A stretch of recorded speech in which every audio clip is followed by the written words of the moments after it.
Shalom semuanya. Sebelum kita mendengarkan firman, mari kita berdoa. Tuhan, terima kasih. Hari ini kami mau mendengarkan firman-Mu. Pimpin kami ya Tuhan. Sebelum kami mendengar firman-Mu, kami mohon maaf, mohon ampun untuk banyak kesalahan kami dalam berpikir, berkata, dan bertindak. Ya Tuhan, pimpin kami, biar firman hari ini yang kami dengar boleh benar-benar mengubahkan kami. Jadikanlah pertemuan ini pertemuan yang penuh berkat bagi setiap kami, berkat yang mengubahkan kami. Dalam nama Tuhan Yesus, kami bersyukur dan kami berdoa. Amin. So guys, hari ini gue akan sharing tentang sesuatu yang kemarin sempat viral. Kalau anak muda, mungkin 70%, 60% nonton Squid Game. Gue punya kebiasaan, sebisa mungkin kita belajar dari semua hal sehari-hari, karena itu pasti bikin belajar itu jadi lebih menyenangkan, dan belajar jadi lebih banyak, dan tidak terbatas waktu, tempat, dan harus di kursus, harus lewat buku, dan lain sebagainya. Baik itu belajar hal-hal yang akan berguna buat dunia kerja, ataupun belajar tentang hal rohani, gue coba lakuin di semua tempat. Salah satunya adalah ketika gue nonton Squid Game. Tapi biasanya kalau gue berusaha belajar sesuatu, kayak ngambil inspirasi gitu dari sini, apa yang bisa gue dapet ya, kadang-kadang susah, kadang-kadang gampang. Ya, kadang-kadang terlalu cocok-cocokan logi gitu ya, cocok-cocok logi. Tapi yang Squid Game ini salah satu yang mudah. Buat kalian yang belum pernah nonton Squid Game, gue akan kasih trailer sedikit, ya bukan spoiler, trailer aja sedikit. Jadi ceritanya ada sekumpulan orang yang kekurangan uang, mereka hutang, terus hutangnya udah mungkin ya sekitar 1.500.000.000, 500 juta, 800 juta, sekitar ada 400-an orang dikumpulin, yang hutang-hutang ini dapat kesempatan buat dapat duit, buat ngerubah nasib mereka. Bisa bayar utang dan ngelanjutin kehidupan tanpa dikejar-kejar debt collector dan lain sebagainya. Mereka secara volunteer boleh ikutan satu permainan, tapi permainan hidup dan mati. Jadi kalau mereka kalah dalam permainan itu, mereka mati. Tapi kalau mereka menang, mereka dapat duitnya. Duit hadiahnya itu kurang lebih sekitar mungkin 100 miliar gitu. Kalau tadi utang cuma 1 miliar, 2 miliar, ini benar-benar duitnya bakal ngerubah hidup mereka. Bukan hanya ngebayar utang, tapi benar-benar ngerubah hidup mereka keseluruhan. Mereka boleh volunteer, jadi nggak dipaksa. Boleh ikutan, boleh nggak. Di situ ada berbagai jenis orang yang ikutan, dari kakek-kakek, perempuan, orang dewasa. Memang nggak ada anak-anak, rata-rata semua orang dewasa. Hal yang paling menarik adalah, di situ ada tokoh yang namanya Ali, sama Sang-woo. Ali itu orang Korea India atau Korea Pakistan, pokoknya kulitnya agak coklat. Terus ya badannya agak besar dan serem gitu. Kalau kita ngelihat kayak, wah ini orang pasti orang yang jahat lah di sini nih. Karena dia badannya gede, kulitnya hitam, terus waduh kayaknya sterek gitu. Sterek itu apa ya? Berotot lah gitu ya. Nah, satu lagi Sang-woo. Sang-woo ini tampan, terus klimis, pakai kemeja, celana bahan, pakai kacamata, rambutnya rapi. Dia ini dulunya orang yang lumayan berada, kaya gitu. Dia ngutang karena dia mungkin terlibat skandal penipuan atau apalah. Intinya dia orang yang sangat sopan, mannerful. Karena dia udah biasa, mungkin ketemunya sama direksi-direksi dan lain sebagainya. Pokoknya mannerful. Lucunya, ketika manusia ditempatin di keadaan hidup dan mati, setiap potensi jahat ataupun potensi baik bisa keluar tanpa diduga-duga. Yang mungkin selama ini sudah terkubur, hanya belum terlihat. Contohnya Ali, di permainan pertama, mereka intinya harus lari ke satu garis gitu ya, garis finish. Tapi mereka harus ngikutin polanya, kapan harus lari, kapan harus stop. Kadang-kadang kan kalau lagi lari, tiba-tiba kita disuruh stop, kan kita bisa kayak kepleset mau jatuh kan. Udah sampai di garis akhir, waktu tinggal 5 detik, Si Ali hampir nyampe di garis akhir, di depannya ada orang juga mau nyampe di garis akhir, tiba-tiba waktu disuruh stop, abis lagi lari, karena udah tinggal 5 detik kan panik dong, lari cepet banget. Pas disuruh stop, tuh orang kepleset. Kalau dia kepleset, dia bakal ditembak ceritanya. Waktu dia kepleset, si Ali nggak kenal dia, nggak apa. Dia langsung pegang badannya, langsung dipegang jaketnya gitu, ditahan sama dia. Oh, udah mereka stop dulu. Terus setelah udah boleh lari lagi, mereka langsung lari, dan itu gara-gara si Ali megang itu. Dia tangannya kan gemeteran kan. Itu kalau si Ali nggak kuat terus dia ngelepas, dua-duanya kena tembak. Jadi setelah selesai, mereka berdua finish. Itu orangnya, ya ampun, dia berterima kasih banget sama si Ali.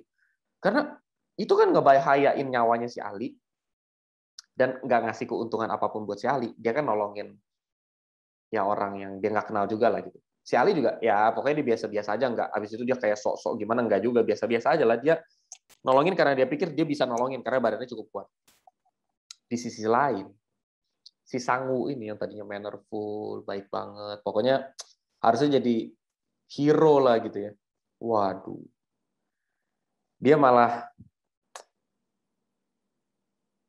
sempet beberapa kali, ya gue nggak akan spoiler yang belakang-belakang, tapi depan-depan aja, sempat beberapa kali berusaha mencelakakan orang, menipu teman baiknya sendiri, hanya untuk menang permainan. Walaupun temannya itu harus mati, dia akan dengan senang hati ngebunuh temannya. Karena dia udah terpaksa. Diri di dalamnya itu langsung melonjak. Setelah nonton film itu, gue ngaca. Gue datang ke kaca gitu ya. Literally, bener-bener datang ke kaca. Emang lagi ngaca soalnya. Waktu gue ngaca, gue mikir, kalau misalkan gue ditaruh di permainan itu, kira-kira gue bakal jadi orang yang kayak gimana ya? Apakah gue akan kayak, ini literally benar-benar ditaruh di permainan itu gitu ya, harus hidup dan mati, bertarung untuk menang, at least bisa bayar utang, ketemu anak lagi, ketemu keluarga, atau mati aja di tengah permainan. Anak nggak akan ketemu lagi, nggak akan ketemu keluarga, keluarga akan dikejar-kejar utang kita dan segala macam. Dan secara jujur, gue coba perkarain, terus gue ngeliat di kaca dan kayaknya sih, gue tipe Sangu. Orang yang bisa dengan kecerdikan nipu orang, yang penting gue bertahan. Tapi gue mikir lagi, ya tapi kan itu kan cuman, ya masa iya sih di dunia ini ada permainan model gitu, kan enggak lah ya. Tapi maksud gue adalah, walaupun nggak ada permainan model itu, tapi itu ngebukain mata gue bahwa kalau ada potensinya, maka kita bisa berubah sewaktu-waktu. Karena sebenarnya benih-benih dosa itu udah ada di dalam kita. Ya, contoh, kita bilang, saya mah orangnya setia, saya, kalau saya mah cuman butuh satu cowok, misalkan dia cewek ya, saya cuma butuh satu cowok, udah cukup. Yang penting cowok ini nggak usah ganteng, nggak usah kaya.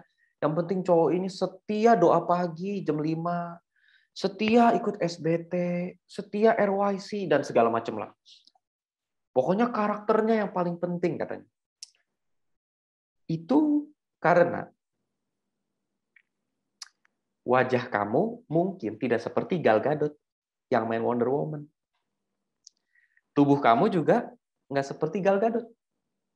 Ya, Megan Fox, wah jauh, bener. Kalau kamu punya wajah yang sangat cantik seperti Gal Gadot dengan tubuhnya Gal Gadot, akan sangat berbeda. Bukan berarti setiap orang yang nanti dapat sesuatu yang besar, sesuatu yang baik, akan melenceng. Enggak juga. Contohnya Ali. Ketika Ali dapat kesempatan dan potensi itu, dia berbuat baik. Tapi bisa juga kita ada di posisi yang jadi seperti Sangu. Gal Gadot itu, cakepnya bukan main. Kalau Gal Gadot yang bilang, saya cukup satu pria. Saya nggak butuh pria yang kaya atau yang ganteng, yang penting dia punya karakter. Nah, menurut gue itu baru mantep. Tapi ya kalau muka kita belum jadi Gal Gadot, menurut gue ya, to be honest, saya belum teruji lah gitu. Atau contoh lainnya, kalau muka kan mungkin nggak tiba-tiba bisa berubah kecuali operasi plastik. Tapi misalkan uang, ya kalau sekarang kita uangnya sedikit, Ya, apa juga kita bisa bilang sederhana kayak simple banget nih. Ya, gue bingung sama teman-teman gue, kenapa sih ke gereja aja pada susah? Kenapa sih nonton khotbah begini cuman via YouTube aja susah katanya. Padahal kan cuma nonton khotbah gini cuma 30 menit, kenapa sih susah? Ya mungkin. Karena uang kamu nggak sebanyak mereka. Kamu mau jalan-jalan ke mall aja mungkin mikir gitu, ini pengeluaran nih. Mereka mau jalan-jalan ke Australia kek, ke Bali kek, mau ke Raja Ampat kek, mau ke Labuan Bajo, mau kemana, mereka mau muter-muter juga sebodoh amat gitu. Ya kalau cuman nggak ikut khotbah ya pilihannya gini.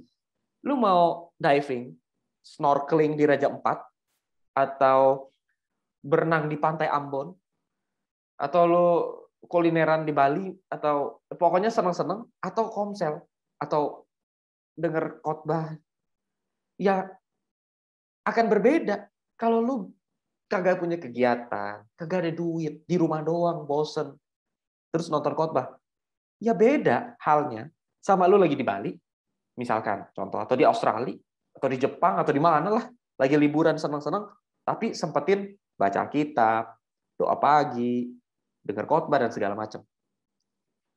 Ini bukan tentang program apa yang harus lu nonton, tapi masalahnya adalah akan sangat berbeda keadaannya kalau sekarang kita punya situasi yang berbeda. Nah, itulah yang namanya situasional. Situasional ini buruk dan memang tidak mudah untuk merubahnya. Situasional ini buruk karena sebenarnya lebih bagus orang agama lain, menurut gue pribadi, lebih bagus orang agama lain yang tidak mau membaca Alkitab karena itu dianggap sesat, tidak mau mengikut Tuhan Yesus karena dianggap sesat Tuhan Yesus, tidak mau mengikuti kekristenan karena itu sesat. Bahkan mereka membenci mungkin kekristenan. Mungkin kalau bisa mereka mau bisa menyiksa, mereka akan menyiksa orang Kristen. Dia punya satu integritas yang tidak situasional. Memang dia dalam perjalanan hidupnya dia merasa dan dia mempelajari seperti itu. Dibandingkan orang-orang Kristen yang situasional. Doa sih, baca Alkitab sih, gara-gara pacarnya bilang, kalau kamu mau nikah sama aku, kamu harus ikut doa pagi setiap hari sama aku, dan baca Alkitab bareng. Ya dia mau lah. Ya, terus kalau pacarnya tiba-tiba hilang dari muka bumi, ya dia kagak baca Alkitab lagi. Kalau dia lagi deketin orang gereja, dia mah nggak ngomong kotor, kagak ngomong jorok. Ya karena lagi deketin orang gereja, itu situasional. Ya tergantung situasinya seperti apa. Dia cuma terbawa suasana. Kok gue nggak setuju kok yang tadi lu ngomong. Masa lu lebih bagus orang yang agama lain, yang berprinsip Kristen sesat daripada Kristen situasional? Ya Kristen situasional ya wajar lah, namanya orang kan manusia. Yang penting kan dia udah mau percaya Tuhan, jadi Kristen. Betul nggak? Contoh nyatanya, orang yang menganggap Kristen itu sesat, bahkan kalau punya kesempatan buat nyiksa orang Kristen, dia akan nyiksa. Orang itu namanya Rasul Paulus. Rasul Paulus itu kalau punya kesempatan nyiksa orang Kristen, dia akan nyiksa orang Kristen. Dan dia sudah menyiksa banyak orang Kristen. Sampai satu kali dia nemuin kebenaran dan ngebuka mata dia. Dia berubah. Karena memang itu pendirian dia. Masalahnya kalau Kristen situasional, contohnya kayak siapa? Kayak Yudas Iskariot. Ya, selama itu menguntungkan buat dia, ya dia Kristen. Tapi kalau ada yang lebih menguntungkan, ya dia nggak usah ngikut Tuhan lagi. Kan dapat duit 30 keping perak, ya udah. Situasional aja. Yang penting kan, ya yang penting cuan lah. Yang penting enaknya. Situasional. Kalau bos gue Kristen, ya gue ikut Kristen. Selama dia bisa ngasih gue duit. Kalau nanti gue nemu bos lain yang lebih kaya, bosnya orang agama lain, ya gue ikut agama lain. Itu situasional. Pertanyaannya, Kristen situasional ini, seperti Yudas, atau orang yang berintegritas ini seperti Paulus, itu tidak kelihatan dari luar. Paulus sama Yudas disuruh duduk sampingan. Kita gimana cara bedain mereka mana situasional, mereka mana integritas? Kita cuma tahunya, ya udah, sama-sama orang, sama-sama baik mungkin. Dua-duanya baik. Paulus dari dulu juga baik, baik dalam takaran orang Yahudi gitu ya, melakukan hukum dan bla bla bla bla. Ya Yudas juga baik, kan dia juga ngikut Tuhan, ada aturan-aturan yang harus diikutin. Cuman ketika situasinya berubah, dia pun ikut berubah. Nah, dari situ gue belajar. Jangan sampai gue jadi orang yang situasional. Dan ketika gue ngaca, waduh, gue masih orang yang sangat situasional. Kalau pas lagi dapet apinya, denger khotbah kan, waduh ini khotbahnya memberkati. Gampang baca Alkitab, gampang berdoa. Tapi kalau udah nggak denger khotbah, itu apinya kan langsung redup. Nah kalau apinya redup, doa, baca Alkitab, merosot. Kalau itu terjadi, itu namanya situasional. Situasional kalau cuma ngomongin doa dan baca Alkitab, itu hal kecil. Ya, sebenarnya sih nggak kecil. Ya, hal kecil tapi penting. Memang kecil, karena memang kecil. Ya baca Alkitab. Kecil. Berdoa kecil, tapi penting. Masalahnya adalah, situasional itu bisa menjadi mengerikan kalau kondisinya begini, contoh. Si jangan deh. Nama siapa yang jarang ya? Si Asoy. Si Asoy di mana si Asoy? Tahu tuh biasa dia berantem sama anak di pasar, tonjok-tonjokan. Si Asoy suka tonjok-tonjokan sama anak di pasar. Ditanya sama temennya, mana si Asoy? Biasalah tuh, lagi bikin orang babak belur di pasar. Emang kenapa? Biasa, dia lagi jalan. Terus ada yang ketawa-ketawa, dia pikir ngomongin dia main hajar aja. Padahal tuh orang ketawa ngomongin yang lain, lagi ngeliat YouTube. Ya cuman waktu si Asoy udah hajar, mereka jelasin, ada apa nih? Nah, terus ya mereka marah, kok main dihajar aja. Oh, si Asoy juga nggak bisa terima, jadi berantem terus lanjut. Padahal udah selesai, itu miskom sebenarnya. Si Asoy ini kebetulan gak punya duit. Makanya kalau mau berantem sama orang di pasar, terus pakainya kepalan tinju, karena dia kagak ada duit. Coba, kalau orang habis berantem begitu, kan tinggal pulang bilang apa? Aduh Tuhan, aku berdosa ya hari ini. Aku mau bertobat. Aku seharusnya tidak emosian berantem seperti itu. Dosa kecil lah, berantem mana sih? Jangan berkelahi. Nah, berantem emosi, kan anak muda laki-laki. Karena nggak ada duit. Tersinggung, diketawain. Bayangin nggak? Bayangin nggak nih? Si Asoy naik, udah punya duit tiba-tiba nih, naik motor Harley Davidson. Wih, cakep kan? Motor Harley Davidson. Wih, mantap. Bonceng cewek yang lagi dia PDKT-in. Dia lagi PDKT-in cewek nih. Cuman ya namanya orang naik motor Harley Davidson kan kadang-kadang ya itu kan motor manual, kadang-kadang ya nggak terlalu gapek lah, gasnya agak kadang-kadang ngendet-ngendet gitu-gitulah. Pas kebetulan pas lampu merah, gasnya dia agak ngendet-ngendet motor Harley-nya, dia kayak agak kagok gitu. Namanya juga ada cewek dan ini kan motor Harley baru nih, aduh berat gitu. Orang di samping ketawain.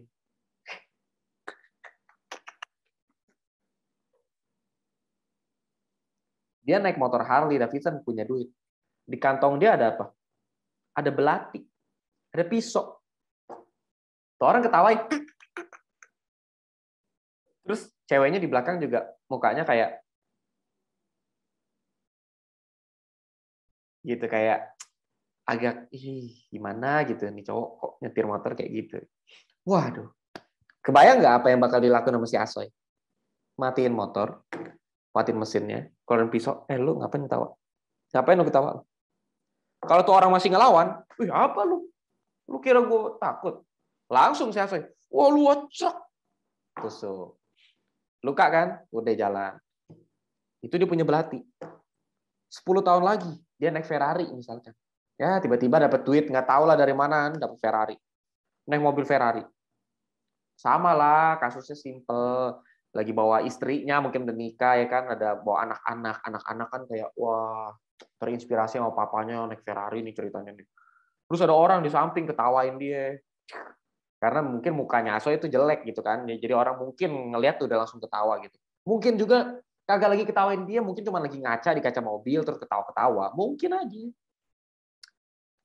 Terus anak-anaknya jadi kayak gimana kan ngeliat si Asoy, papa diketawain. Padahal mungkin nggak lagi ketawa ke Asoy, cuman lagi ketawa pas kebetulan ngelihat kaca mobilnya Asoy. So Asoy turunin kaca. Ngapain? Wih, orang yang lagi ngaca kan kaget kan, orang dia cuma lagi ngaca. Apaan yang ngapain? Lu ngapain? Wah, jadi deh nih si Asoy. Kata dia, wah selama ini gue udah tahan-tahan, udah bertobat. Kata dia bertobat. Gara-gara apa dia bilang bertobat? Gue udah tahan-tahan, gue udah bertobat nih. Gue udah nggak emosian lagi. Sekarang dia nantang. Dia bukan bertobat. Karena nggak ada situasinya. Pas kebetulan setelah naik motor Harley gitu, dia diketawain terus berantem, dia nusuk belati, dia ngumpet di pulau segala macam, dia kagak ketemu orang. Nah giliran ketemu orang lagi, dapat situasinya, muncul naik Ferrari, udah bukan belati, pegang pistol. Langsung keluarin pistol. Ada apa? Ternyata orang ini juga preman. Dia juga berani kan yang naik motor. Lu ada apa? Jangan macam-macam turun. Karena dia ngeliat si Asoy bawa anak-anak ceritanya. Dia tahu nih Asoy emang nggak berani nih, pasti pengecut. Lu jangan pengecut lo gini. Terus dia ngeledekin lagi kan di depan anaknya. Papa kalian nih emang nggak bisa nih, nggak bisa ngapa-ngapain bla bla bla. Asoy, darahnya udah darah panas kan. Ngapain? Langsung ditembak di dor. Dor. Udah jalan. Habis itu bertobat lagi. Saya salah. Ya itu gara-gara nggak ada situasinya aja. Pas datang situasi yang lebih gede, dia bisa ngelakuin hal yang lebih jahat lagi. Bayangin nggak? Kalau dia satu hari lebih gede lagi kuasanya, udah kayak pemimpin negara Korea itu. Ini kan direkam ntar. Tapi ya sebenarnya nggak apa-apa. Ya pokoknya pemimpinan negara Korea yang bukan selatan itulah. Punya nuklir. Bayangin, punya nuklir. Cuman gara-gara ada orang di Facebook nih, ya, orang Thailand nih di Facebook, komen-komen di komenan dia pakai bahasa Thailand, dia nggak ngerti waktu dia translate-nya ternyata ngaco. Padahal tuh orang Thailand cuman tulis gini doang, good picture,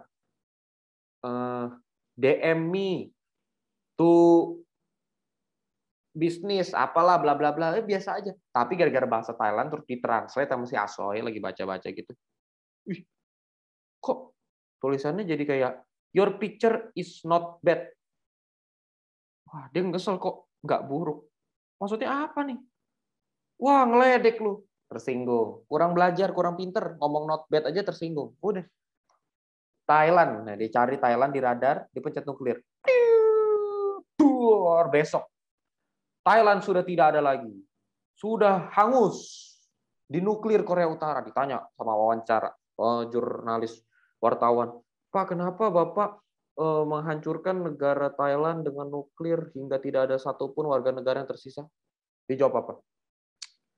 You know, one of their member said that my posting in Instagram is not bad.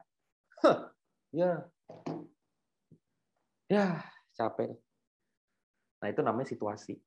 Nah, untuk menjelaskan situasi ini lebih konkret, maka kalimatnya begini.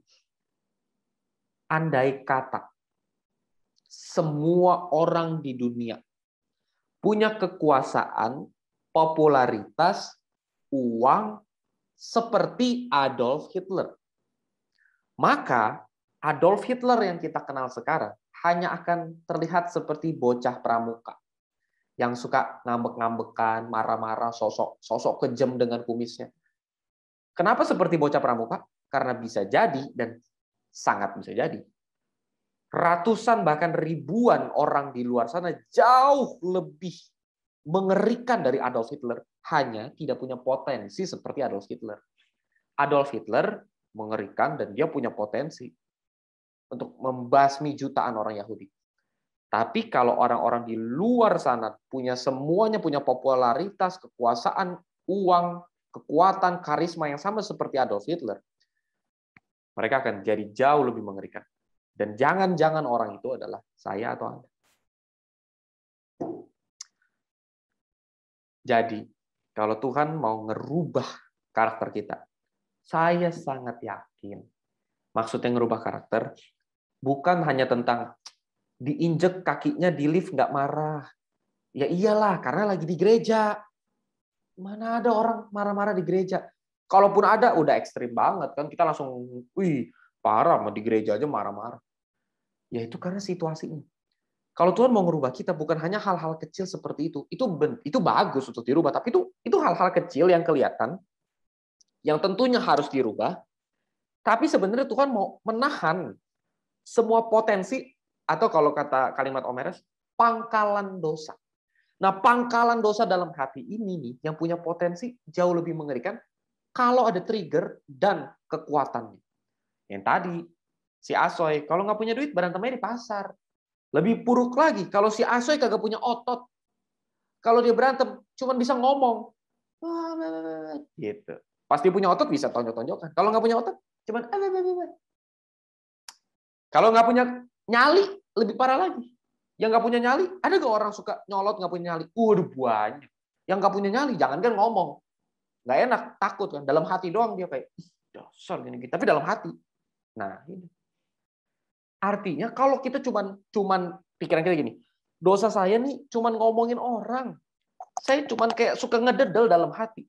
Itu bukan gara-gara kamu dosanya kecil, terus kamu ngelihat teman saya ini baru keluar dari penjara ngebunuh orang, dasar dia. Ih, kamu ini. Dia ngebunuh orang karena dia punya nyali, dia punya keberanian, dan dia punya kebencian. Kamu punya kebencian, masalahnya kamu nggak punya nyali dan nggak punya keberanian. Kalau kamu punya nyali dan keberanian dan mungkin sedikit pengetahuan tentang kira-kira kalau habis dibunuh saya bakal kubur dia di mana dan segala macam gimana cara ngilang jejak.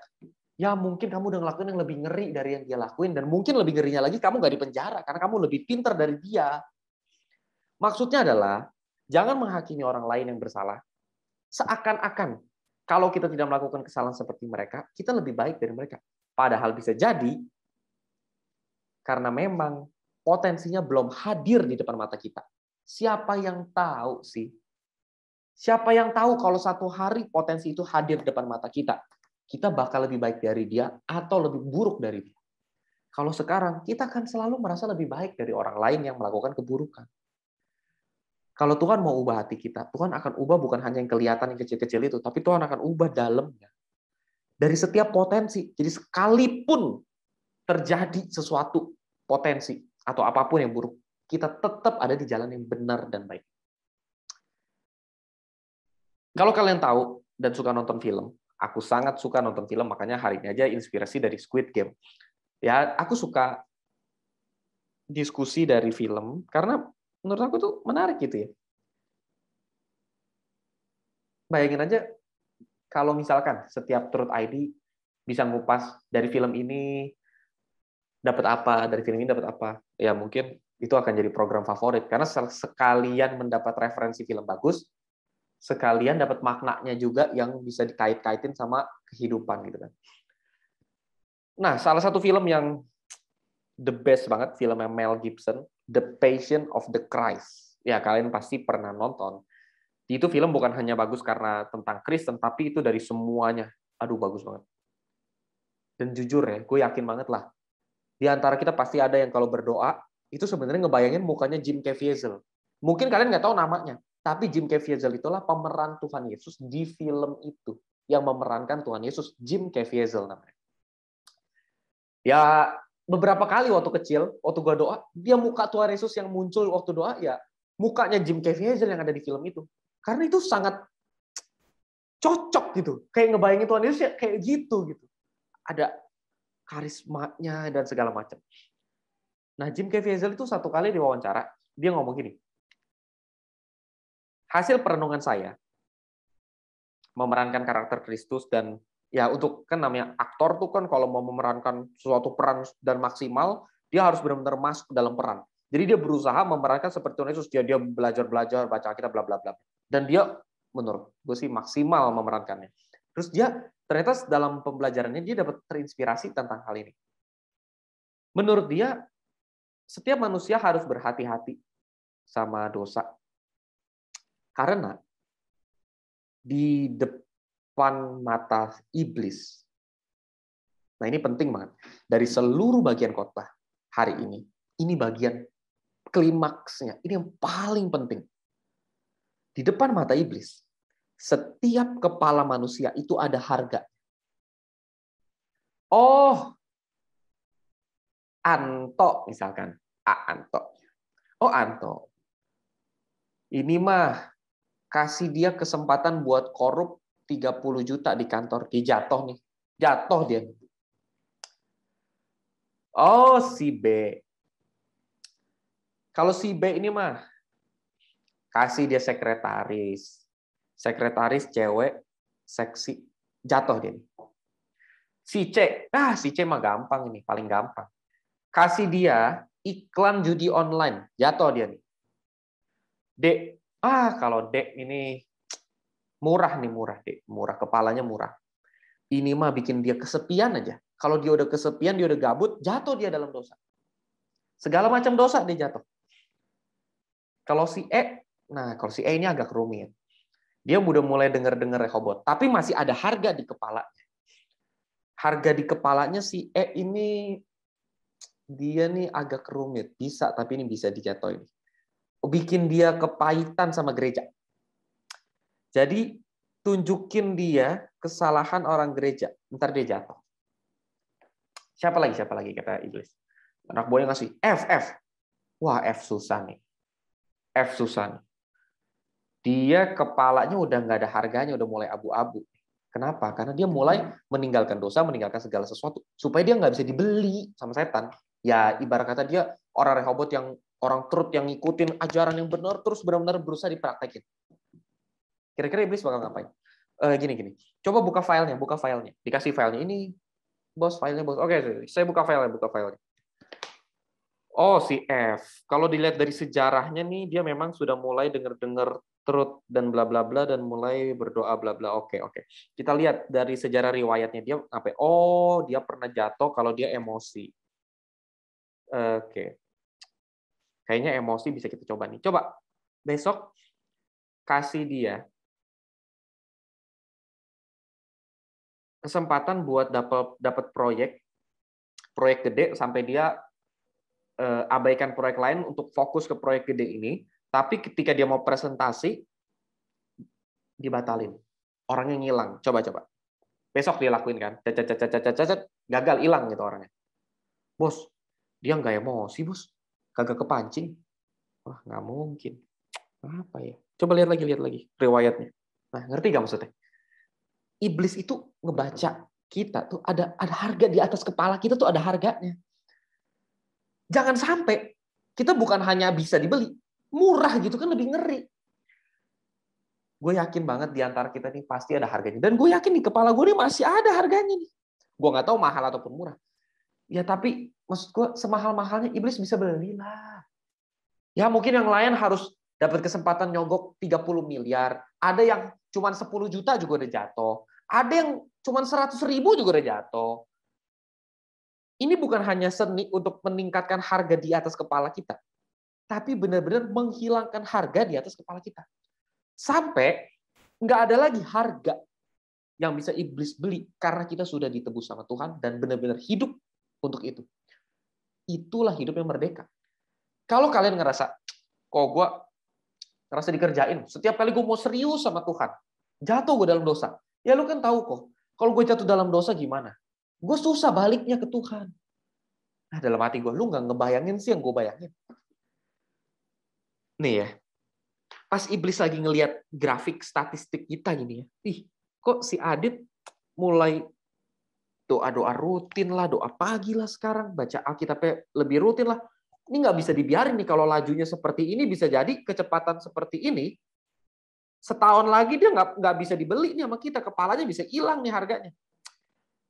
Kita rontokin, kasih pencobaan. Itulah kenapa seringkali ketika kita mau coba serius, ada aja cobaan. Karena kalau kita serius terus lama-lama harga kita makin mahal, habis itu hilang, nggak ada harganya. Dan kalau kita jaga terus, waduh, bisa-bisa dia nggak akan pernah bisa beli kita lagi dengan apapun. Dia tawarin apapun, kita nggak jatuh. Jangan sampai kita ngerasa kita baik, cuman gara-gara iblis sebenarnya di dalam bayangan gue nih. Iblis tuh begini. Dia cuma murah. Ya, nggak usah jauh-jauh dah. Instagram dia di unfollow sama temennya udah pahit gitu. Temen gerejanya unfollow Instagram dia udah pahit dia. Udah simpen dulu nih orang mah murah. Lah bos nggak dijatuhin aja bos, kalian murah begitu bos. Beli aja sekarang daripada nanti naik harganya. Biarin aja. Gue mau nunggu keluarga dia soalnya dia lagi berusaha ya biasa lah nginjil ke keluarga biar keluarga pada ikut gereja lah inilah itulah biarin dulu. Nanti kalau keluarganya udah pada ikut kan lumayan lebih bagus lagi. Kalau ada sekitar, ya tadi gue udah hitung-hitung, 13 lah keluarganya yang bisa mulai ikut gereja. Kalau 13 anggota keluarga udah mulai ikut gereja, udah mulai terinspirasi, gue jatoin dia. Kalau gue jatoin sekarang, yang jatuh cuma dia. Tapi nanti kalau udah ada 13 orang yang ikut dia ke gereja, gue jatoin, jatuh tuh 13-13-nya bisa. Karena ngerasa, ih, ini orang ngajak ke gereja, tapi kok sekarang malah begini, kelakuannya pahit sama orang, dendam, benci, ngomongin orang, segala macam. Jangan sampai kita belum jatuh, cuman gara-gara tuh iblis lagi ngeliat, ya, ini orang kalau gue jatuhin sekarang, bisa sih kebeli nih harganya. Lumayan mahal sih. Kebeli sih, masih kebeli nih. Tapi yang jatuh sama dia baru sekitar 200. Tungguin aja ntar nih. Dia makin memberkati, dia makin rohani, dia makin corpus delicti, dia makin mantep dah. Makin koram deo dia nih. Pas dia udah bisa nyentuh 3.000 orang, gue jatuhin. Itulah kenapa kita satu, nggak bisa menghakimi orang lain yang udah jatuh atau punya ngelakuin kesalahan. Karena bisa jadi kepala dia pas dibeli sama iblis dan jatuh. Tugas kita tuh menyadari hal ini bahwa jangan sampai kita tuh cuma jadi pion catur yang tidak mengendalikan diri sendiri di hadapan Tuhan. Kita cuma tergantung situasi. Ditaruh di sini kita jadi begitu, ditaruh di sini kita jadi begitu. Kita merasa, menganggap kita sudah aman. Tenang, kepala saya nggak ada harganya karena saya udah milik Tuhan. Saya tidak bisa dibeli lagi oleh iblis. Saya tidak bisa dijatuhkan lagi. Iman saya kokoh. Karena lagi bergaul di komunitas Kristen. Kalau cuma situasional, aduh, itu seperti membangun rumah di atas pasir. Itulah maksud Tuhan membangun rumah di atas pasir. Ketika hujan dan badai datang, rumahnya luluh lantah. Iblis ketawa ngeliatnya, ya, dia ngerasa dia rohani, di Kristen, di gereja. Ini orang nih kepalanya murah banget ini. Kebetulan dia situasional dan dia situasional lagi di gereja. Ini mah tinggal bikin dia pahit sama anggota gereja, pahit sama pelayanan, pahit sama komunitas, dia mundur, dia balik lagi ke kubangan lama. Selesai. Ini caranya gampang. Kita arahin, teman-teman gerejanya bikin grup di mana nggak ada dia, terus ngomongin dia. Udah selesai. Selesai deh. Imannya rontok, cuman gitu doang. Murah. Kagak bayar, cuman kuota WhatsApp doang, bikin grup. Nggak ada dia, ngomongin dia. Selesai. Pahit. Itulah kenapa dari film Squid Game kita belajar. Jangan sampai kita tidak berbuat jahat hanya karena memang tidak ada potensinya. Atau mungkin memang belum dapat kesempatannya saja. Tapi segera, mungkin bisa datang potensi. Tentunya kita juga bisa berpotensi jadi sangat baik. Tapi berapa banyak orang yang ketika diuji akan murni seperti emas, dan berapa banyak orang ketika diuji hanya akan terbakar seperti jerami. Saya sangat serius khotbah ini karena saya tahu orang pertama yang akan diberkati dari khotbah ini adalah saya pribadi. Dan saya mengakui sekali di atas kepala saya ini masih ada harga. Maka dari itu saya ingin dengan khotbah hari ini memberkati saya, memberkati saudara. Kita buat harga di atas kepala kita semakin lama makin mahal, makin lama makin tidak bisa dibeli bahkan, sampai nggak ada harganya. Sampai satu kali, kita bisa bilang, Tuhan, aku benar-benar sepenuhnya milik-Mu. Dan aku akan jalankan hidupku untuk kepentingan-Mu. Jangan sampai kita selama ini masih ada harganya dan kita bisa dengan mudah dibeli setan. Dalam artian mudah dijatuhkan dalam dosa. Karena setan tahu apa kelemahan kita, apa kekurangan kita, dan segala macam. Tentunya pada akhirnya setiap manusia punya kelemahan, punya kekurangan.